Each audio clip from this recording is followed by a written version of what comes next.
श्रीमद् भागवत महापुराण दशम स्कंद चतुर्थ अध्याय।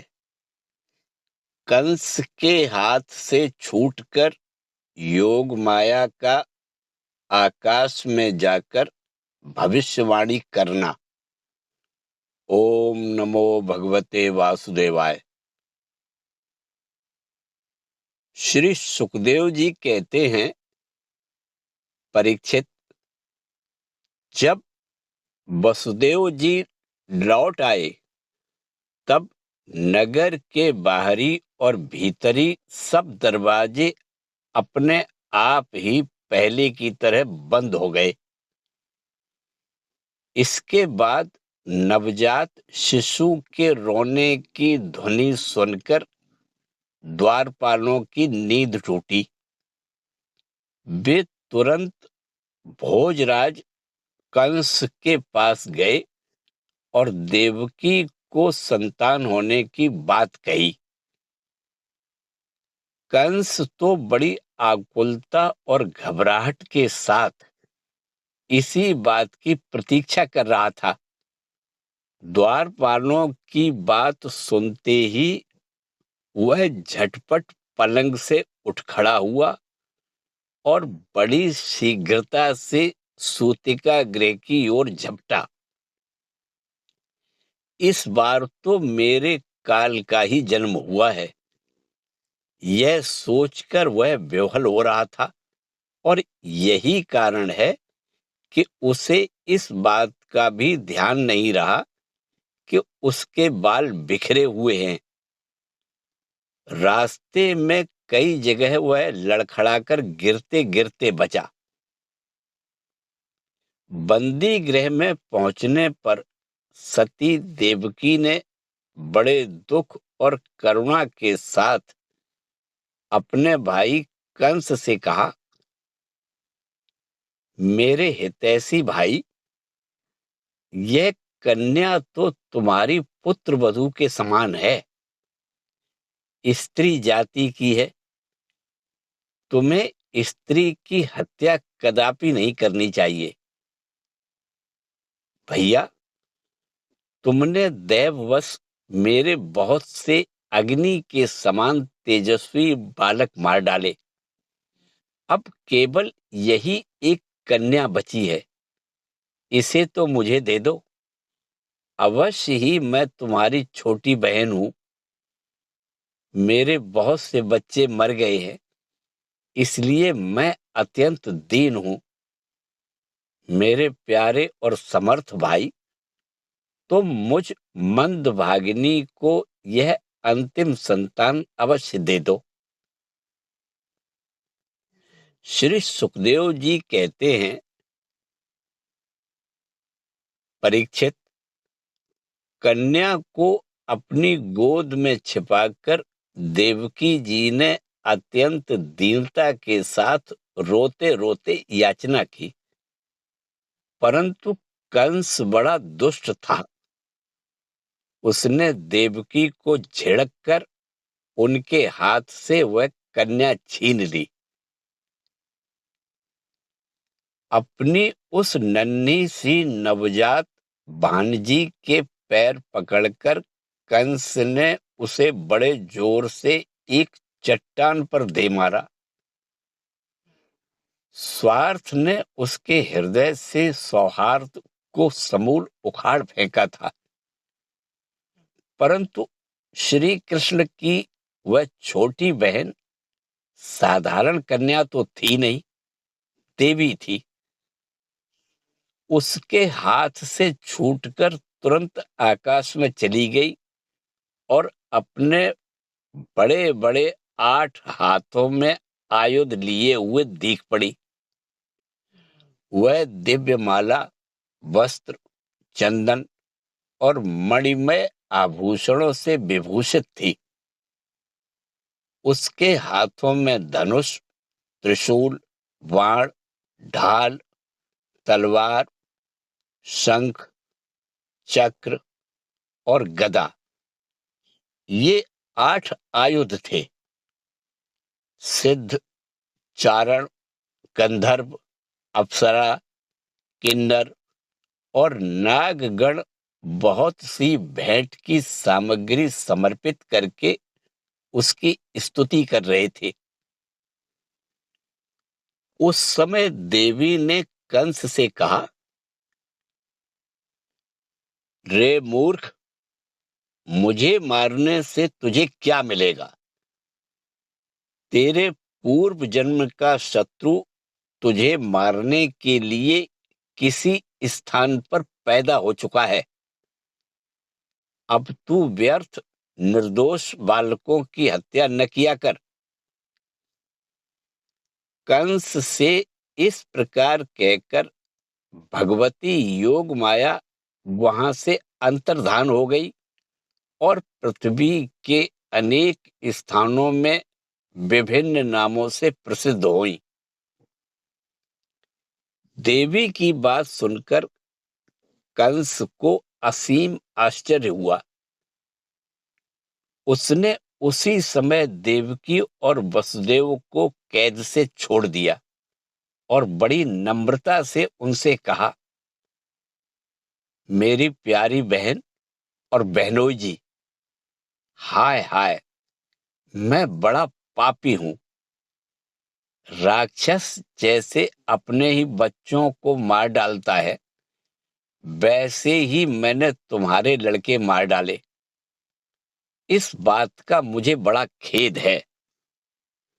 मैं इतना दुष्ट हूं कि करुणा का तो मुझ में लेश भी नहीं है।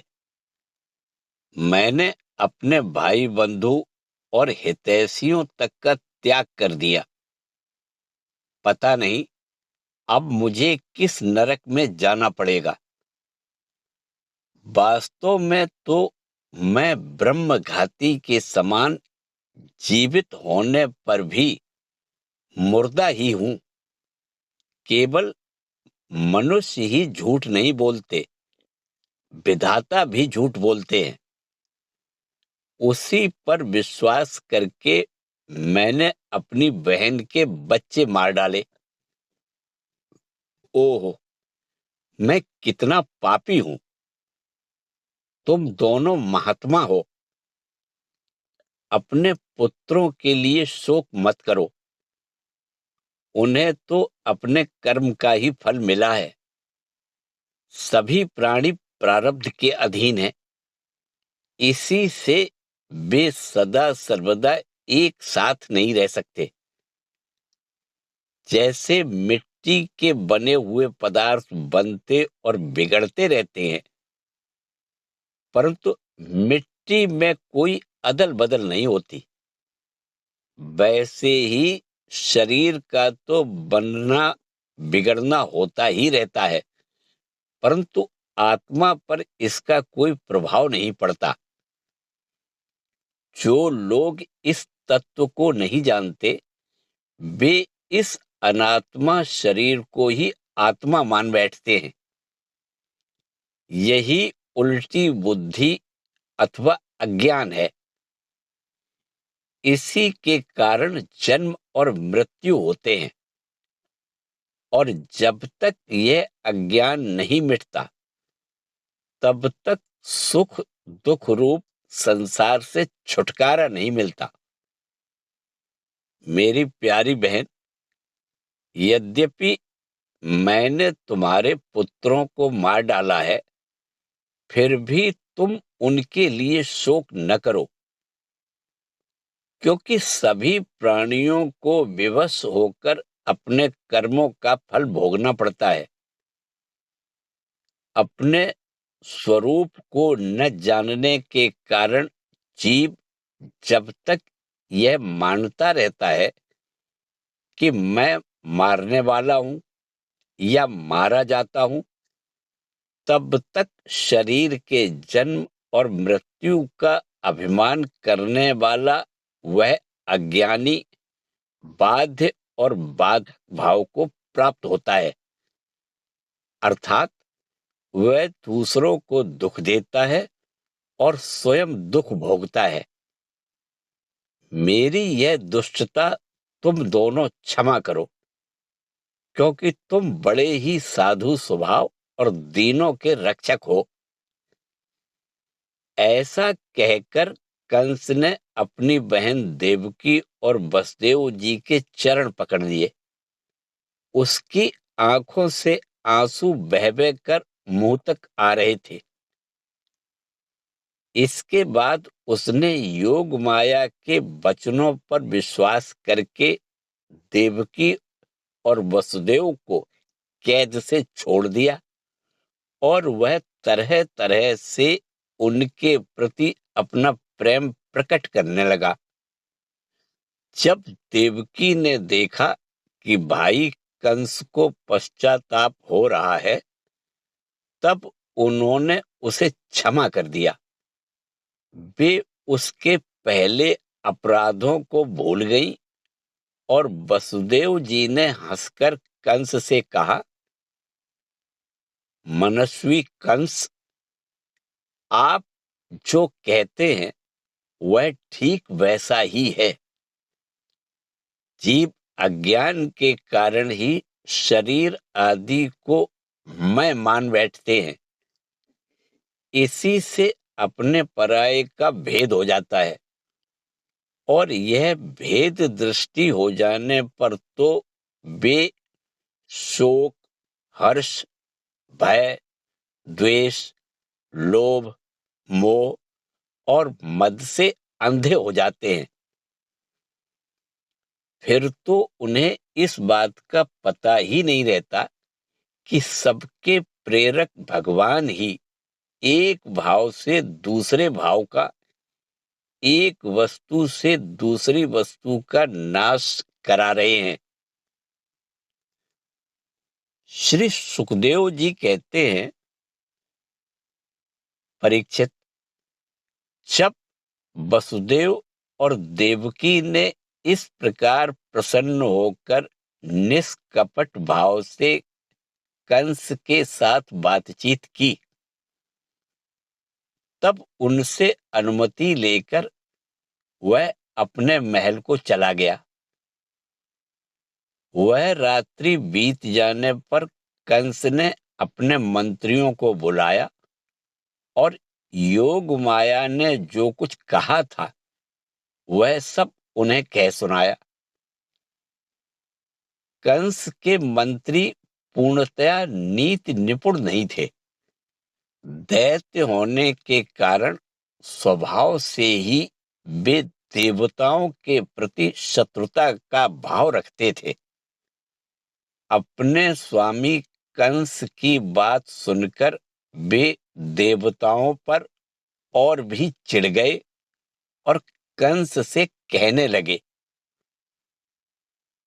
भोजराज, यदि ऐसी बात है तो हम आज ही बड़े बड़े नगरों में, छोटे छोटे गांवों में, अहीरों की बस्तियों में और दूसरे स्थानों में जितने बच्चे हुए हैं, वे चाहे 10 दिन से अधिक के हों या कम के, सबको आज ही मार डालेंगे।